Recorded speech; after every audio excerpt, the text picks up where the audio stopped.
Hello students, welcome to our YouTube channel AKFT course. आज मैं class 10th का chapter डाइट सम एप्लीकेशंस ऑफ ट्रिग्नोमेट्री का exercise 9.1 का क्वेश्चन नंबर 5 को सॉल्व करने वाला हूं। आइए इसको सॉल्व करते हैं। क्वेश्चन नंबर 5 बोल रहा है a kite is flying at a height of 60 metre above the ground. The string attached to the kite is temporary tied to a point on the ground. The inclination of the string with the ground is 60 degree. Find the length of string assuming that there is no slack in the string. देखिए एक पतंग है जो कि ground से 60 metre ऊपर उड़ रहा है। जैसे आप एज्यूम कर लीजिए कि ये आपका काइट है, ठीक है ना, और ये आपका ग्राउंड है, ये आपका ग्राउंड है, ठीक। ये आपका काइट, ये आपका ग्राउंड। अब ये जो काइट का जो हाइट है, ठीक है ना, इस पॉइंट से लेकर और इस पॉइंट तक का वो है 60 मीटर। मतलब जमीन से वो 60 मीटर की ऊंचाई पर उड़ रहा है, ठीक, उड़ रहा है। तो उड़ रहा है तो जाहिर सी बात है कोई उड़ाने वाला भी होगा, ठीक है ना, ठीक। तो मान लेते हैं कि उड़ाने वाला यहां पास है, और उड़ाने वाले ने क्या किया कि रस्सी को जमीन पर बांध दिया। स्ट्रिंग यानी जो धागा होता है ना, जिससे हम काइट को उड़ाते हैं, पतंग को उड़ाते हैं, वो पतंग को उड़ाया और जमीन पर बांध के चला गया, ठीक है ना, बांध के चला गया, ठीक। तो वो जो पतंग है, ये मान लीजिए उसका जो स्ट्रिंग है, ठीक है ना,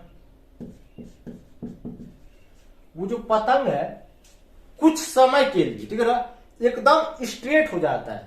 मतलब पतंग का जो स्ट्रिंग है, मतलब ये जो धागा है, वो कुछ समय के लिए एकदम टाइट हो जाता है। एकदम टाइट मतलब एकदम स्ट्रेट हो जाता है। नहीं हो रहा है तो एज्यूम कर लीजिए कि वो स्ट्रेट है कुछ समय के लिए, ठीक है ना, कुछ समय के लिए, ठीक। तो जब वो स्ट्रेट होता है तो वो स्ट्रिंग और ग्राउंड के बीच में, स्ट्रिंग और ग्राउंड के बीच में 60 डिग्री का एंगल बनाता है। क्या दीजिएगा, एक काइट है, जमीन से 60 मीटर की ऊंचाई पे उड़ रहा है, ठीक है ना।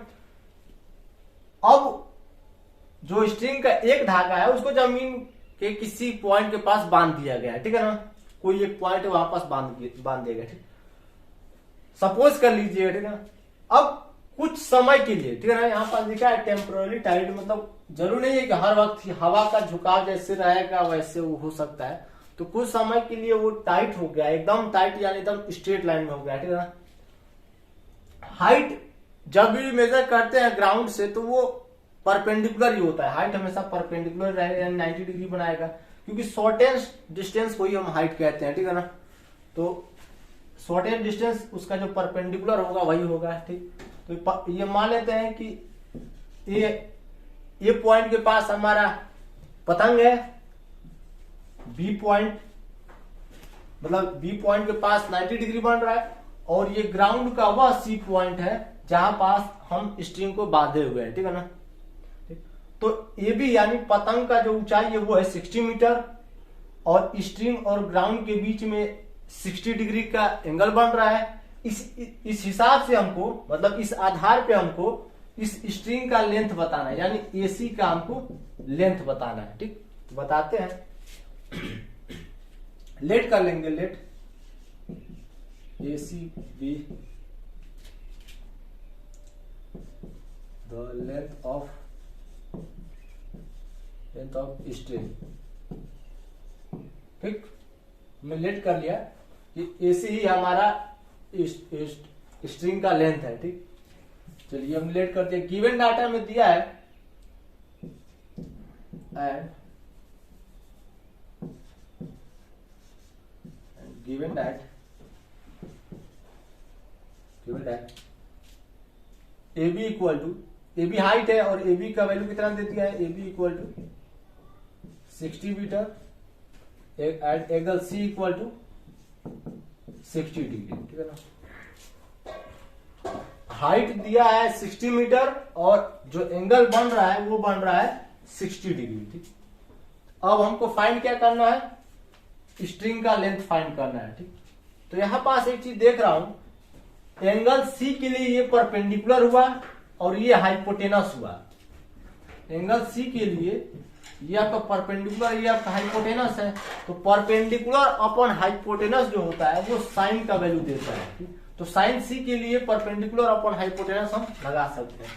तो यहाँ पास नाउ इन ट्रायंगल एबीसी में हम साइन सी लगा रहे हैं, साइन सी ट्रिग्नोमेट्री रेशियो साइन जो है उसको अप्लाई कर रहे हैं। तो साइन सी को क्या आ जाएगा, परपेंडिकुलर अपॉन हाइपोटेनस। परपेंडिकुलर क्या है, ए बी, हाइपोटेनस हमारा एसी है। अब वैल्यू को पुट करते हैं। एंगल सी का मान है 60 डिग्री। तो यहाँ पास सी के यहाँ पे 60 डिग्री लिखेंगे। ए बी का वैल्यू दिया है 60 मीटर, तो यहाँ पास 60 लिखेंगे। एसी हमको फाइंड करना है। साइन 60 का मान होता है √3/2, √3/2 60 अपॉन में एसी। अब हम क्रॉस मल्टीप्लाई करते हैं, तो एसी इधर साइड शिफ्ट हो जाएगा, 60 वैसे रहेगा। अब ये जो √3/2 है वो उधर साइड जब शिफ्ट होगा तो ये 2 डिनोमिनेटर में है, तो इधर साइड न्यूमरेटर में आ जाएगा, और √3 न्यूमरेटर में है तो इधर डिनोमिनेटर में आ जाएगा।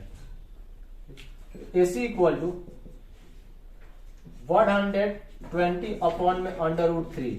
आंसर में कभी भी डिनोमिनेटर में रूट नहीं रहना चाहिए। तो यहाँ पास हम इसको रेशनलाइज कर देते हैं, तो √3 का मल्टीप्लाई कर देंगे तो हो जाएगा एसी इक्वल टू 120 √3 अपॉन में √3 आएगा। √3 और √3 को जब हम मल्टीप्लाई करेंगे तो 3 आएगा। अब डिवाइड करते हैं, तो 120 जो है वो 3 से 40 टाइम्स में कट जाएगा। तो एसी इक्वल टू 40 √3 मीटर। मतलब जो धागे का जो लंबाई होगा वो होगा 40 √3 मीटर। यहां पास लिख देंगे हम हेंस लेंथ ऑफ स्ट्रिंग